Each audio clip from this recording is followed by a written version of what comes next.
Talk to me about the 1970s. The quartz watch is introduced, which probably for the first time in history was able to keep cheaply more correct time than the amazing mechanical devices developed by these farm houses in Switzerland. The whole industry is panicking. This little tiny crystal that is in radios now can now keep this really accurate time. Our whole industry is going to be gone. You saw things differently. Tell me about that time. What was it like, and how did you see through this? I saw through this because I was a hippie. And I saw through it because being a hippie, I learned a lot about nature and about what's the sense of my life and about eternity. And I learned that, I said it probably before, that technology goes to the future by destroying the past. And I was the enemy in those days of anything that has something to do with battery, because we believed in the bad radiations of batteries. Because in the 70s, batteries had not the best material inside.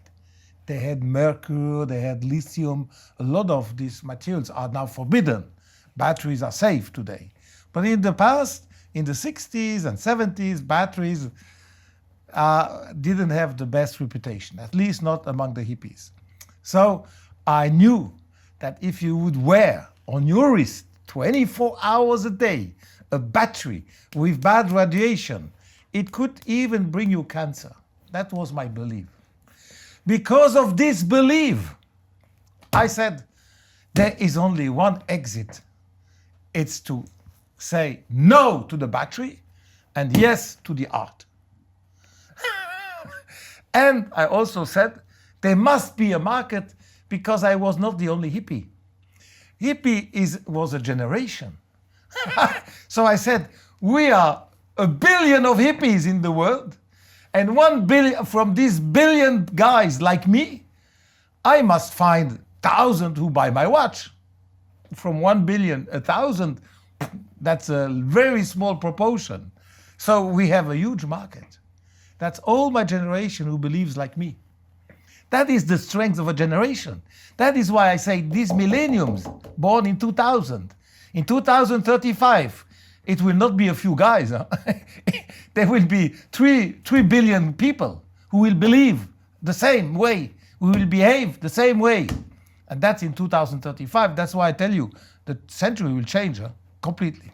So I said, voila, I will make a brand where I will promote and say very loudly, we have never made a quartz watch, and we will never do. And people will be shocked. What is he saying? He's saying he's never made a quartz, and he will never do. Are they crazy? And because people ask the question, they get the answer. No, he's not crazy. He tells you that he's making art. He's not an industrial product. And number two, he is also telling you that putting a battery so close to your body and to your veins and through the radiation, in our body we have radiation, and on this radiation you're putting a battery with lithium and mercury. Are you crazy or what? So that was the thinking. And I was 100% sure that we would succeed, because I was from that generation and I knew our mentality. And I spoke to my people, that my brothers, and I had 1 billion brothers. If you have 1 billion brothers in life, you can only succeed. And the result was, as I said, success. And we went like Confucius. We didn't swim with the current. We went against the current.